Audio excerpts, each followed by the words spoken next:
Vamos a hacer una pausa al primer libro de Reyes y les explico la razón. Estuvimos ayer en la conferencia para pastores y líderes de Calvary Chapel en Centroamérica y se nos ocurrió invitar a pastores de otras iglesias que no son parte del movimiento de Capilla Calvario.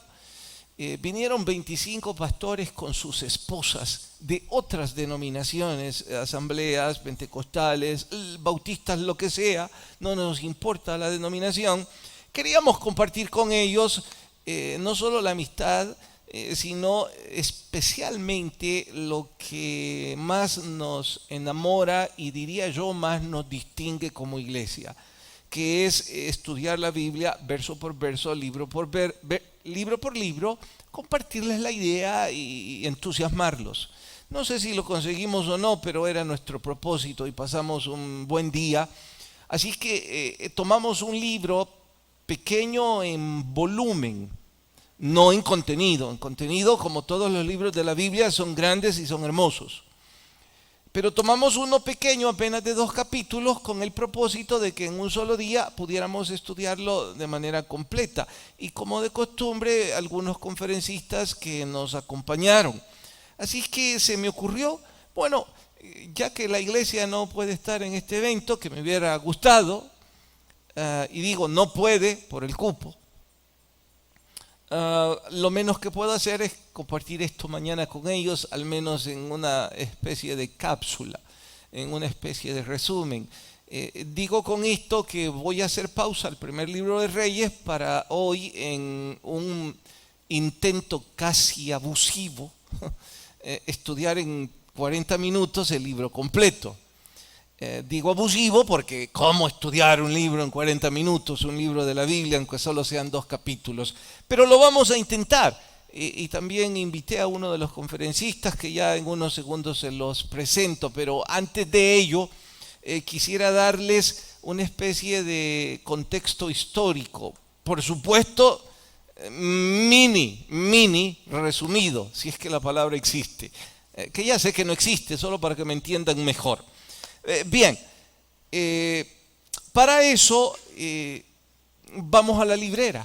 Como de costumbre, recordarán que cada vez que vamos a estudiar un libro en forma figurada, yo digo que este es el libro del primer libro de Reyes, voy, lo coloco en el espacio que corresponde a los libros históricos y entonces busco a Ageo, que está entre los profetas menores, que son 12, es esta división. Y también hago referencia a que los profetas se llaman menores porque el volumen escrito es pequeño, es menor, en contraste a los mayores cuyo volumen es mayor, valga la redundancia.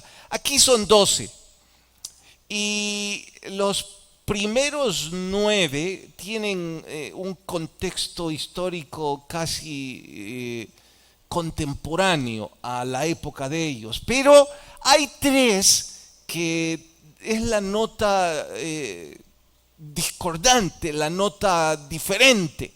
Estos últimos 3, ordenados, supongo yo, por los compiladores a propósito al final, son llamados por ellos los profetas post-cautiverio. ¿Por qué? Es que estos 3, Ageo, Zacarías y Malaquías, profetizaron al pueblo que salía del cautiverio de Babilonia. Los otros 9, mientras estaban en cautiverio o en cualesquiera otros momentos. Pero estos 3, a los que estaban después del cautiverio. Se recordarán por el libro de Daniel, que es el más conocido por todos, que fueron a parar cautivos por darle la espalda a Dios, por su pecado. Pasaron ahí 70 años, que luego Artajerjes, uno de los reyes persas, firma un decreto y permite que el pueblo regrese. No todos regresaron algunos. Y hay cuando menos 3 retornos registrados, probablemente por el fuerte liderazgo de estos tres retornos. Me refiero a Zorobabel el primero, fue un gobernador, un estadista, un hombre de gobierno civil. Luego fue acompañado por Esdras, un sacerdote, un escriba, un académico, que claro está que llegó para reforzar la parte espiritual. Y finalmente Nehemías, que se convirtió en otro estadista. Pues bien, estos tres llevaron el liderazgo del regreso de los judíos a Babilonia. En medio de estos regresos, en medio de ese periodo que debió ser de avivamiento, porque imagínense la noticia, un pueblo que estaba esclavo, confinado a los límites del imperio babilónico, ahora recibe la carta de libertad. No solo eso, reciben recursos para reconstruir el templo, reciben recursos para reconstruir los muros. Las ruinas de lo que fue la ciudad santa podían reconstruirse. Algunos de los que regresaron eran ancianos, pero alguna vez vieron la gloria de Jerusalén. Otros, los más, diría yo, eran jóvenes, nacieron en Babilonia, pero su linaje seguía siendo judío. Algunos también volvieron. En medio de eso, debido a la falta de avivamiento, surge este profeta. Dios lo levanta y da este mensaje. El estilo literario del libro es profecía. Con ello usted puede advertir que lo que va a encontrar es cualesquiera de las dos connotaciones: proclamación de la verdad o predicción. En este caso hagamos énfasis a predicción, no ha sucedido. Cuando Ageo dijo lo que vamos a estudiar, no había sucedido. Para nosotros, usted y yo, hoy día, esto ya es historia. Usted dirá, ¿y cómo que lo cualifican o lo colocan como un libro profético si esto ya pasó? Ya es historia. No para ellos. Por otro lado, aun cuando la mayor parte de lo que dijeron ya se cumplió, hay algunos versículos, o mejor digo, hay algunas profecías que aún no se han cumplido. Y de allí que sean profetas. Bueno, acompáñenme pues al libro, a la librera, a la enciclopedia bíblica, y guardemos Reyes por un rato y sacamos el libro de Ageo. Lo llevamos a nuestro escritorio, al sillón donde ustedes estudian la Biblia, hoy por hoy, al púlpito, y comenzamos el estudio y lo terminamos hoy también del libro de Ageo. Por favor, si me acompañan Pastor Dominic y Talo, ellos van a acompañarme, van a ayudarme, vamos juntos a seguir estos versos hermosos. Pastor Dominic, es un privilegio presentarte y me disculpo por tener que introducirte con tu currículum. Sé que no lo harías por humildad, pero en contexto, pues ellos deben saberlo, ¿no? Pastor Dominic, además de ser pastor, es también profesor de la Universidad de Biola en California, ¿sí? Como usted estaba diciendo, soy profesor de Antiguo Testamento, soy doctor de Antiguo Testamento, hice mi doctorado en una universidad en la zona metropolitana de Tel Aviv, en Israel, y enseño idiomas bíblicos, el hebreo, el arameo, el griego y curso de Antiguo Testamento. También soy profesor soy el director del programa hispano de Biola que se llama Talbot, Biola, la Universidad Biola, se llama Talbot en español. Es un programa que ofrece cursos 100% en línea, 100% en español.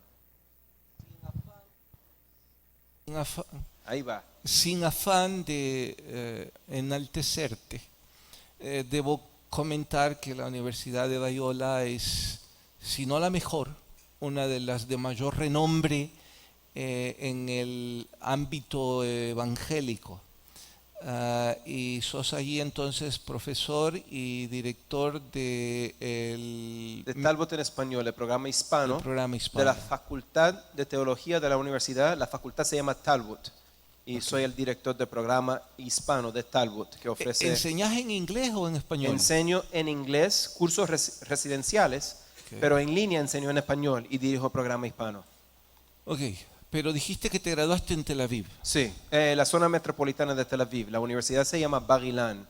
¿Eso significa que hablas fluido el hebreo? Sí. ¿El griego también? Bueno, no se habla el griego moderno. El Nuevo Testamento fue escrito en Koiné, que ya no se habla, pero sí se habla el hebreo moderno todavía, sí. Bueno, eso significa que seguro tenemos mucho que aprender con vos esta mañana. Y por eso les decía que era un privilegio para mí presentarle e invitarle a que pudiéramos tener un poquito de lo que recibimos ayer. Tenemos la oportunidad de paso que ustedes tienen un programa para latinoamericanos a bajo costo y en línea a lo que ellos podrían optar. Sí, ¿Nos contás? sí. Seguro que sí. Entonces había una diapositiva que estaba en las pantallas hace unos cuantos minutos, unos cuantos segundos, donde hay un código QR que va a aparecer en su página de Facebook, ¿verdad? Eso, Está ya. esa diapositiva. Y ahí puede escanear ese código QR para llegar a nuestra página de web. Pero ahí ofrecemos, en Biola, ofrecemos un diplomado que es muy práctico, es un diplomado práctico, pero también ofrecemos un certificado a nivel posgrado. Y el certificado es el tronco de curso que todos los estudiantes necesitan para cursar una maestría allá. Y el plan es ofrecer 3 maestrías, una maestría en artes en exposición bíblica, lo que usted hace cada domingo, liderazgo y una maestría en divinidades. Y está a un costo muy accesible. Significa que nosotros como latinos podríamos ser candidatos a calificar para Biola a través de este link. Definitivamente, definitivamente. Y también no necesita licenciatura para entrar al diplomado ni al certificado. O sea, no hay requisito. Hay, pero todos pueden aplicar y durante el proceso nosotros le decimos exactamente lo que necesitamos. Bien, les invito. Sé que hay no pocos de ustedes amantes de capacitarse y ya que ahora tenemos la oportunidad de hacerlo en línea y a un costo bajo, dirigido puntualmente para países como el nuestro, entiendo. 100%. Eso significa que el costo todavía es todavía más a nuestro alcance. Entonces les animo a incursionar, revisar un poco, calificarse. Es de la más alta calificación académica que podríamos recibir al respecto. Y qué ventaja ahora que el director pues también... ¿Hago bien en decir que sos latino? No escuché. ¿Hago bien en decir que sos latino? Sí, soy latino, hispano, soy puertorriqueño. Okay. Mi familia es de Vega Alta, Puerto Rico. Tengo un abuelo que era de Cuba. Yo nací en Nueva York, pero definitivamente me identifico como latino. Okay. ¿Los puertorriqueños son latinos o no? Sí. 100%. Por el español. Nunca he escuchado un boricua decir que no es latino, Okay. pero no conozco a todos los boricuas. Bueno, así es que ahora, de paso, el privilegio, pues que tenemos a un latino como director de tan prestigiosa universidad. Sabio es que lo aprovecháramos, ¿no? Y sumado a eso, también pastor de Calvary Chapel y amigo ahora de nuestra congregación, pues vaya honor. Bien, los panfletitos. Sí. Les invito a que pasen por la mesa que está atrás y hay más información en estos... bueno, hay como hay 2 folletos ahí, un folleto grande que es del certificado y otro folleto chiquito que es del diplomado y pueden pasar por ahí. También hay bolsitas y bolígrafos que pueden agarrar que tienen información del programa. Bien, gracias. Hay mucho más para presentar, por supuesto, al pastor Dominic, pero entenderán que él y todos pues ansiamos por ir a la Biblia. Así es que regresando al tema de Ageo, por favor abran sus Biblias en el capítulo 1, libro de Ageo. A algunos les va a costar trabajo hallar ese libro, porque nunca han abierto la Biblia por ahí. Pero es fácil. Son los últimos 3 libros del Antiguo Testamento. Vayan a Mateo y corran 3 libros hacia atrás y boom, encuentran a Ageo. ¿Listos? Bien, vamos al capítulo 1, versículo 6. Dice, desde el 5, así ha dicho Jehová de los ejércitos, meditad bien sobre vuestros caminos, porque sembráis mucho y recogéis poco. Talo, ¿qué es lo que sacamos de este verso? Ese verso está describiendo la situación del pueblo en ese momento. El pueblo estaba pasando lo que ese verso está describiendo. Y la forma que utiliza Ageo para describirlo se le llama paradoja. La paradoja es un dicho o una expresión que aparentemente es una contradicción o que de otra forma es ilógica. Algo así como lo que acabamos de leer. Dice, siembran mucho, recogen poco. No parece muy lógico. Parece que se está contradiciendo. También decía, beben mucho, pero no se sacian. Entonces, la descripción de ese pueblo era que estaban intentando hacer cosas, pero no veían ningún tipo de fruto. Y eso lo vemos, bueno, quizás vas a hablar de eso con Pastor Dominic, ¿verdad? Voy, dale. No. Ok, Sí. entonces lo aplicás ahora, Dominic. Esto de sembrás mucho y recoges poco. Adelante. Bueno, Que la razón por la cual estaban así Ajá. era porque la casa de Dios estaba desierta. Sí. bueno, ok. Entonces, estamos hablando ahora entiendo, gracias.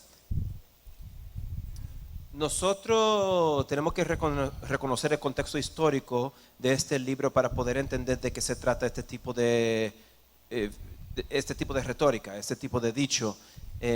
Si hablamos un poquito de la historia y las razones por las cuales los hijos de Israel o los judíos estaban en esta situación, podemos entender el por qué estaban sembrando pero no estaban recogiendo comida. Y es porque básicamente fue por falta de obediencia al Señor.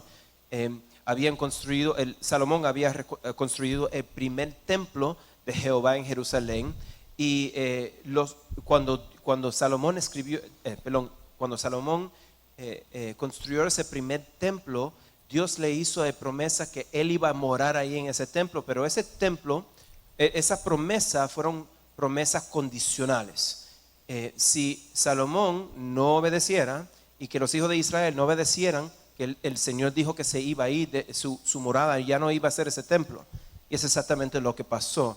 Empezando con Salomón, los hijos de Israel no obedecieron al Señor, especialmente los reyes del norte de Israel, y luego los reyes de Judá no obedecieron al Señor y llegaron los babilonios en el año 586 antes de Jesucristo y tumbaron el templo. Voy a remarcar lo que ya dijeron. Están metiendo la cosecha en un saco roto, porque aunque han sembrado mucho, no recogen nada. Dijiste que era por desobediencia, que la gloria de ese templo y la prosperidad iba a estar de forma condicionada. Ellos no cumplieron la condición, entonces están sufriendo la consecuencia. Desobediencia porque no estaban dedicando atención al templo. ¿Estaban en pecaminosidad? ¿Estaban en una vida licenciosa, desenfrenada? Brincamos unos pasos para contar la historia bien, en mi opinión, porque lo que pasa es lo siguiente. Ellos, cuando los babilonios llegaron a Jerusalén, muchos de los judíos fueron prisioneros, estaban en cautiverio por mucho tiempo. Cuando regresaron con el propósito de construir el templo, tuvieron la responsabilidad de construir el templo, la morada de Dios, del Señor de Israel, y no lo hicieron. Y el profeta Ageo le está regañando al pueblo, le está diciendo, ustedes están prefiriendo enfocarse en su propia casa, en las cosas temporales y no en las cosas eternas. Y por lo tanto le está diciendo que Dios es capaz de retener bendiciones para agarrar su atención. Wow. Me gusta esa frase. Vamos a repetirla. No me la dijiste en el primer culto y hay que grabarla. Bueno. Dios está reteniendo bendición para ganar su atención. Talo, ¿cómo aplicamos eso? James Boyce dice en su comentario sobre este texto que es una figura también de nuestra era. Una era en la que fervientemente trabajamos, pero producimos poco. Aunque ferviente, ineficiente. Y quiero darme a explicar. Es como cuando ustedes y yo estamos invirtiendo mucho tiempo en nuestro matrimonio. Estamos esforzándonos con nuestra esposa. Estamos tratando de hacer lo mejor con nuestros hijos. Y a pesar de que les estamos intentando dar lo mejor, parece que no funciona. Parece que nuestra familia más se quiebra, más se separan. Pasamos trabajando horas y horas para darles lo que necesitan, pero aún así parece que los terminamos alejando. O quizás aquellos de ustedes que estamos estudiando mucho, nos estamos preparando, hemos trabajado y hemos hecho tantas cosas, pero al final sentimos que no hemos crecido en nada, que no hemos madurado. Nos sentimos estancados. James Boyce dice que parece que nosotros nos estamos adentrando en una era en la cual estamos haciendo mucho, pero estamos creciendo muy poco.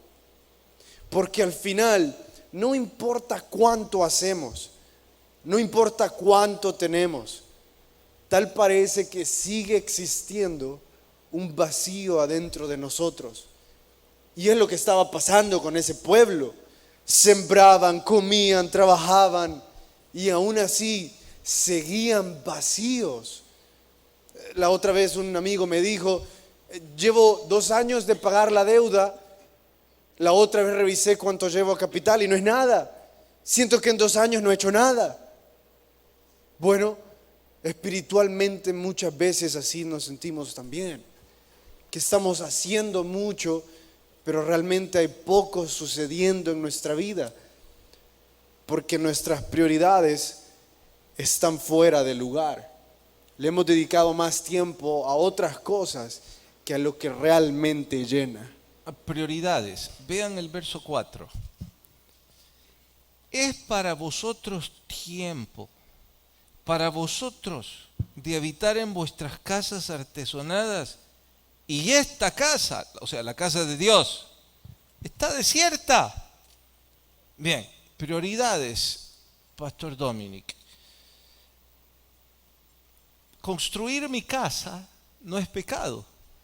Embellecerla tampoco. Esforzarme por una profesión, un trabajo, un negocio, no está mal. Pero aquí pareciera ser que Dios me está reprochando que toda mi vida está dedicada a eso porque he cambiado mis prioridades. Entonces, 2 preguntas puntuales. Número 1, explícame el error de esto, que entiendo es prioridad. Y segundo, ¿crees que estamos viviendo en la iglesia evangélica actual un momento como ese? Bueno, así leemos las escrituras, como usted bien sabe. Nosotros leemos las escrituras sabiendo que habían destinatarios en el contexto histórico. O sea, esta profecía de Ageo había personas que recibieron esto en el contexto histórico, que podían aplicar exactamente lo que estaba diciendo el profeta en su contexto. Y nosotros entonces recibimos el texto y aplicamos los principios. Y para poder hacer eso tenemos que saber lo que está pasando históricamente. Históricamente vuelvo al momento histórico que había mencionado anteriormente, que es lo siguiente.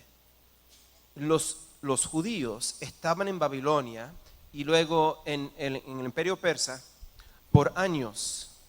Y luego Ciro, el rey de Persia, dejó que muchos judíos regresaran, bueno, 50,000 más o menos, regresaran a Jerusalén para construir el templo. Explícitamente está dicho varias veces en la Biblia, para construir el templo. Entonces el propósito de este grupo, cuando ellos regresaron a Israel, a Jerusalén, era reconstruir el templo.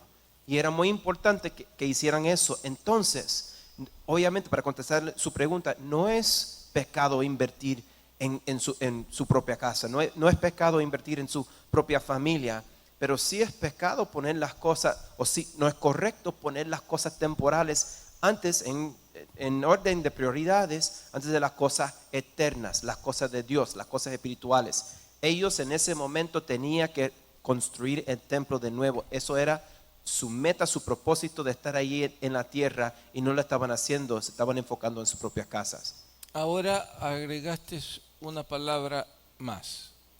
No era su propósito. Voy a enfatizar propósito. Y perdonen que no les dije, pero se me ocurre a quemarropa. ¿Sí entendés lo que significa quemarropa?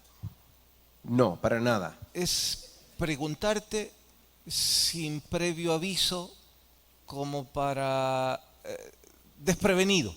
Es más divertido así, a mi opinión. Ok, vamos entonces. Te voy a dar la oportunidad, primero que responda Talo y después vos. Así pensás la salida.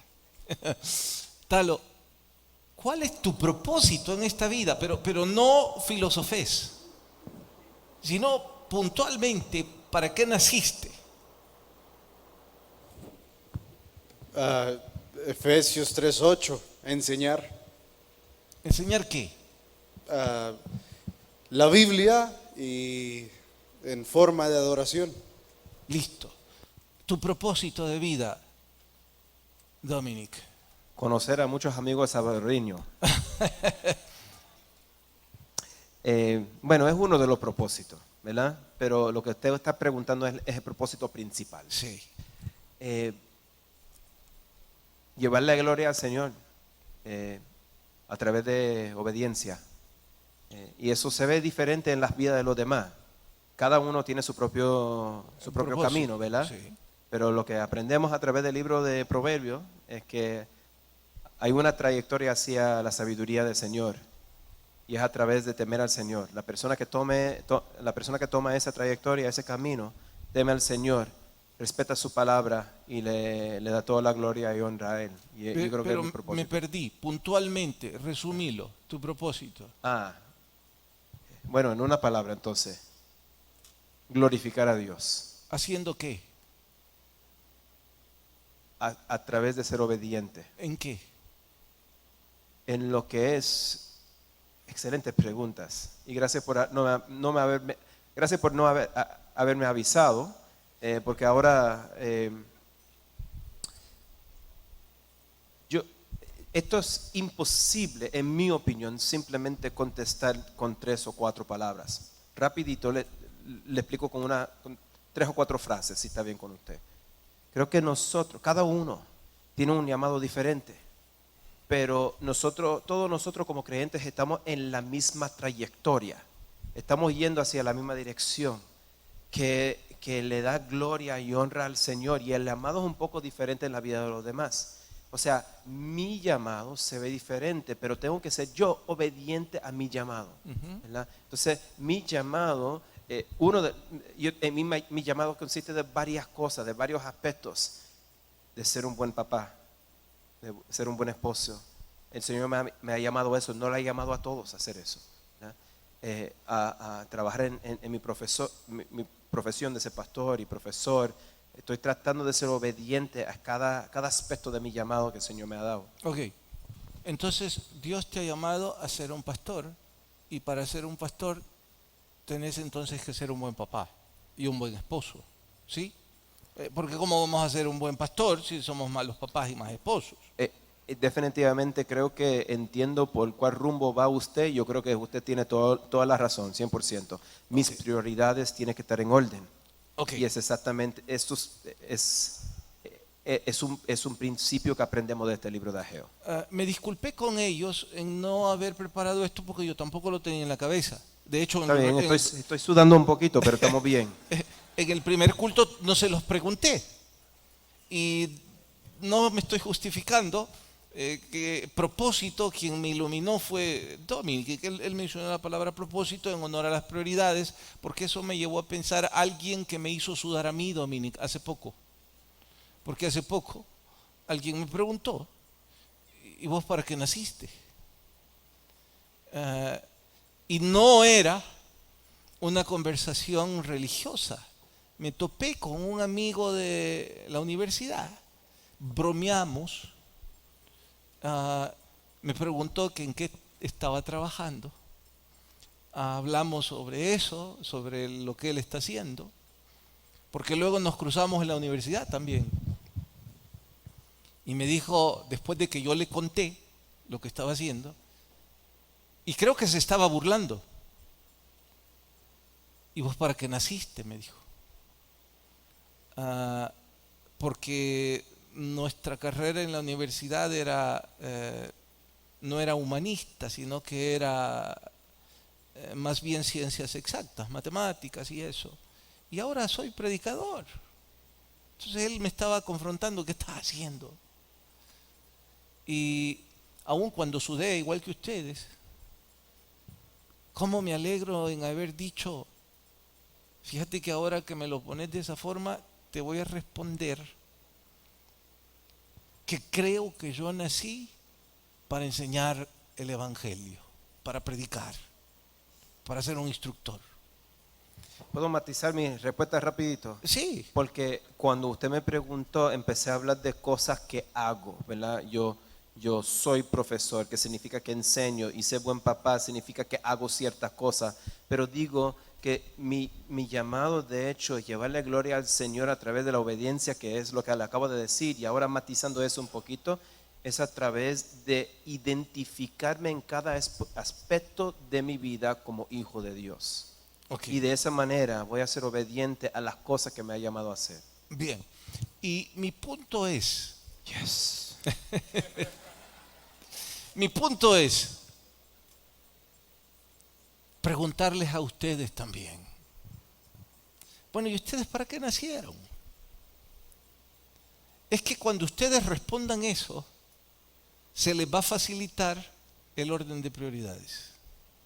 Porque desde que ese día ese excompañero me tambaleó, entonces un montón de cosas toman sentido.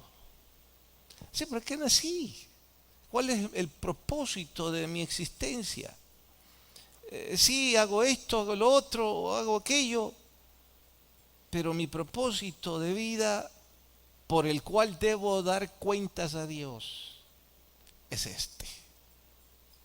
En esa dirección les pregunto a todos, ¿ustedes creen que artesonar sus casas, dejarlas bellas, ganar dinero, hacer negocios, es su propósito de vida? Bueno, si ese es, ¿quién soy yo para cuestionarlos? Bien por ustedes. Den cuentas ustedes a Dios de su respuesta. Y es en realidad lo único que nos va a llenar. Cumplir el propósito. Lo único. Y esa es la razón por la que ellos vivían en sequías. No estaban cumpliendo su propósito. Y son muchos los jóvenes que cumplen 18 años, eligen carrera universitaria sin tener idea de su propósito. Pasan 2 años o un semestre en la universidad y se siguen sintiendo vacíos. O terminan la carrera, trabajan y se siguen sintiendo vacíos. Y ocupan muchas cosas para intentar llenar los vacíos, pero al final no hay forma. Wow, qué interesante es esto, ¿no? Yo creo que finalmente nosotros tres fuimos privilegiados no con el trabajo que Dios nos dio, sino con facilitarnos responder nuestro propósito de vida. Porque no tenemos... Vos como profesor, yo sé que nada te llena más que estar dando clases. Y como tu síntesis fue decir glorificar a Dios, entonces cada vez que instruís, te llenás cuando instruís de ese bendito libro. Lo mismo te pasa a vos y lo mismo me pasa a mí. Digo que Aunque privilegiado. sí requirió algo, ¿Qué? requirió rendir nuestra voluntad al propósito que Dios nos dio. Buen punto. Y yo quería ser arquitecto y terminé predicando. Buen punto. Creo que es importante añadir que el libro de Ageo no necesariamente está diciendo que te tiene que enfocar en tu ministerio todo el tiempo o tienes que ser ministro del evangelio para poder cumplir un propósito o el propósito correcto de tu vida. Lo que el libro nos enseña es que tenemos que tener nuestras prioridades en orden.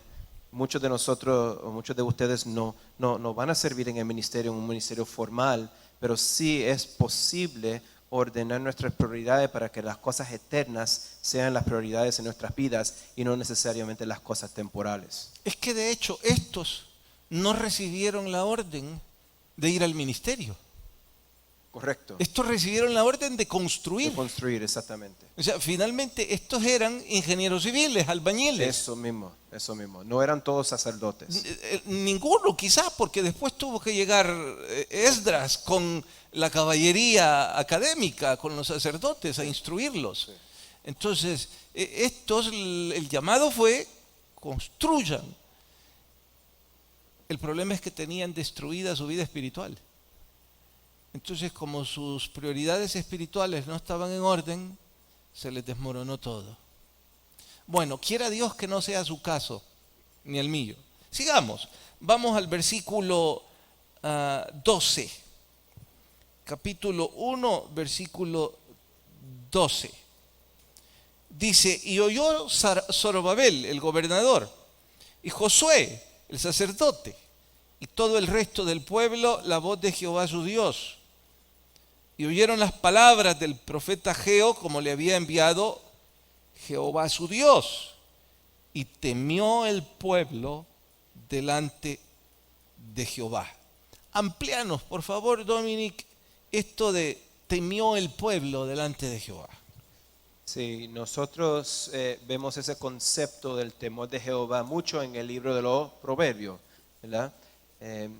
Y a veces nos preguntamos por qué uno tiene que temer al Señor. Pensamos en un temor frántico, podemos decir, un temor de Jehová, ¿qué significa eso? Pero si vemos este ejemplo aquí, yo creo que vemos un buen ejemplo de lo que es el temor a Jehová o temor delante de Jehová, que es obedecer su palabra, tener una reverencia y respetar al Señor tanto que cuando se presenta su palabra, la honras a través de tu obediencia. Y es exactamente lo que hicieron aquí al principio del libro. Bien, hay tres: Zorobabel, Josué y Ageo. En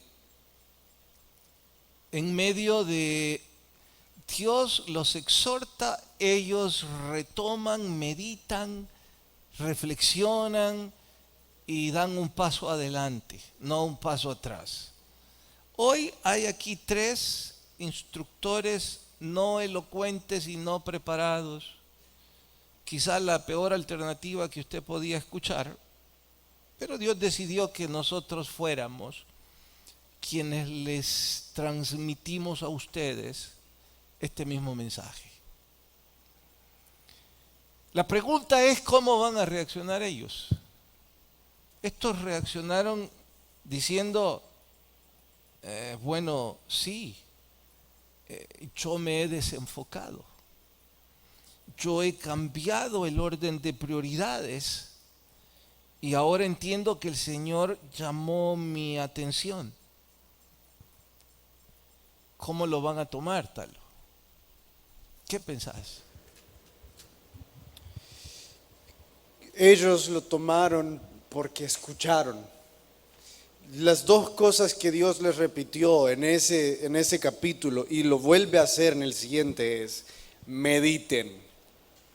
Y hay algunos que creen que la meditación solo se ocupa para hablar sobre sectas o sobre cultos como el hinduismo y otras cosas como esas, vea. Entonces piensan que el meditar es alguna especie de entrar en un trance, pero lo encontramos en la Biblia. Y la Biblia nos está llamando a meditar, no para entrar en trance, sino para reflexionar, para hacer un alto y en silencio ver la situación actual de nuestra vida, enfrentarnos con nosotros mismos y decir: este es mi camino, esta es la verdad de mi vida. Mi matrimonio está así, mi familia está así, mis hijos están así. Y entonces viene el temor. Entonces viene el temor a Jehová, la reverencia y decir: necesito a Dios. Realmente necesito un Salvador que venga a mi vida y me rescate en esta y en esta área y que me llene. Vean por favor el capítulo 2, versículo 7. Y haré temblar. Esto es profecía no cumplida. Y haré temblar todas las naciones, y vendrá el deseado de todas las naciones. Que por supuesto algunos piensan que se está refiriendo a la venida del Mesías príncipe. Sobre todo porque dice: y llenaré de gloria esta casa, ha dicho Jehová de los ejércitos. Verso 8: mía es la plata, mío es el oro, dice Jehová. La gloria postrera de esta casa será mayor que la primera, ha dicho Jehová de los ejércitos, y daré paz en este lugar, dice Jehová de los ejércitos. Vayan al capítulo 2, verso 17, porque parece que no todos sintieron temor. Os herí con viento solano, con tizoncillo, es decir, primero fue algo leve, luego un poco más incandescente, luego granizo, en toda obra de vuestras manos. O sea, por más que hiciste, todo se salió de tus manos. Aquí viene lo triste: mas no os convertisteis a mí, dice Jehová. ¿Qué opinás, Dominic? No os convertisteis a mí, dice Jehová. Yo creo que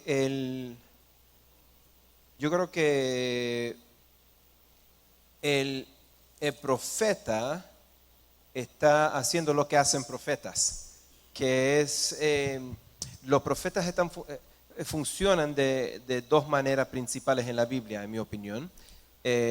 Muchos de nosotros a veces decimos o entendemos los profetas que siempre predicen el futuro. Y estoy de acuerdo con usted, creo que es parte de lo que el versículo 7 está indicando, el versículo que acabo de leer.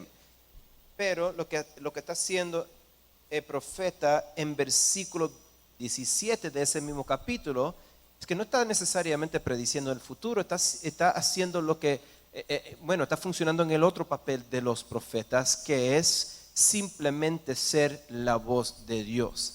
Entonces, la proclamación que nosotros vemos aquí es una proclamación de Dios el Señor, que había personas que no reconocieron, no obedecieron la voz del Señor. ¿Cómo aplicas esto en nuestro contexto, tal o en nuestra iglesia, el grupo que vos pastoreás directamente, la juventud? Dios les estaba enviando cada mensaje y vemos ahí un orden casi exponencial, diría yo, porque va creciendo, el castigo va creciendo, el mensaje va creciendo, todo para que se convirtieran en sus corazones. Y aún mientras estaban construyendo el templo, seguían teniendo ídolos en sus casas con sus manos sucias participaban en la construcción del templo solo porque eso era lo que tenían que hacer, pero no había una conversión genuina en sus corazones. Entonces, Dios les había dicho, reconstruyan mi casa. Bueno, ellos lo hicieron, pero sus casas estaban llenas de ídolos. Es como muchas veces nosotros venimos a la iglesia y cumplimos el ritual, cumplimos la rutina. ¿Qué hace el Salvador el día domingo? Ir a la iglesia. Católica, mormona, qué sé yo, El Salvador, nuestro país, va a la iglesia el domingo. Cumplimos.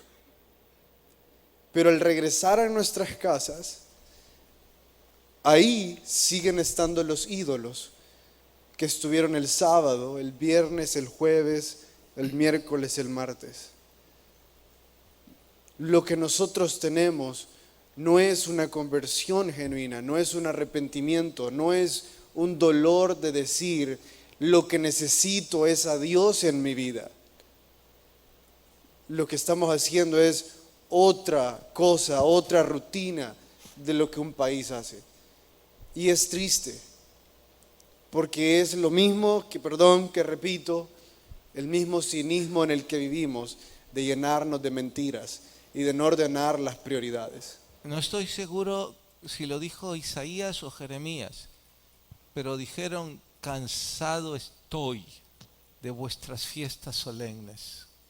Cuando Dios se quejó reprochando los cultos de su pueblo, porque sus manos estaban sucias. Bueno, el tiempo se enemistó otra vez con nosotros, Dominic. Así que 2 minutos y cerrás lo que querrás decirnos. Sí, creo que uno de los puntos principales de que podemos aprender, uno de los principios que podemos aprender y aplicar hoy en día de este libro de Ageo, es que nosotros como creyentes, personas que queremos hacer la voluntad de Dios, a veces nos podemos distraer con cosas que también son muy buenas. Y eso vemos a través del libro. Usted había hablado de esto. La gente estaba construyendo sus casas, estaban invirtiendo en sus familias. ¿Cómo es que el Señor les va a regañar a través de un profeta? Y no fue porque estaban necesariamente arreglando sus casas. Eso no fue algo tan negativo, pero en el contexto histórico tenemos que entender que esa gente tenía un propósito en la tierra y se estaban distrayendo con cosas positivas. Y en nuestras vidas también es posible distraernos con cosas positivas, con el trabajo, con la familia, con hasta nuestro matrimonio, nuestros ministerios. El ministerio no es Dios, nuestro matrimonio no es Dios, nuestra familia no es Dios. Tenemos un solo Dios y Él tiene que ser la prioridad en todo lo que hagamos. Él tiene que ser la prioridad. Entonces vemos en el libro de Ageo que ellos sí estaban haciendo algo positivo, invirtiendo en sus casas, pero tenían sus prioridades fuera de orden. Quiera Dios que después de esto usted y yo nos esforcemos para que nuestra prioridad sea Dios. Y fuera lo que sea para lo que nacimos, que nos esforcemos por ponerlo en primer lugar, el llamado del Señor, cualquiera sea este. ¿Me acompañan a orar, por favor? Y gracias, Dominic, gracias, Talo. Señor, muchas gracias por hablarnos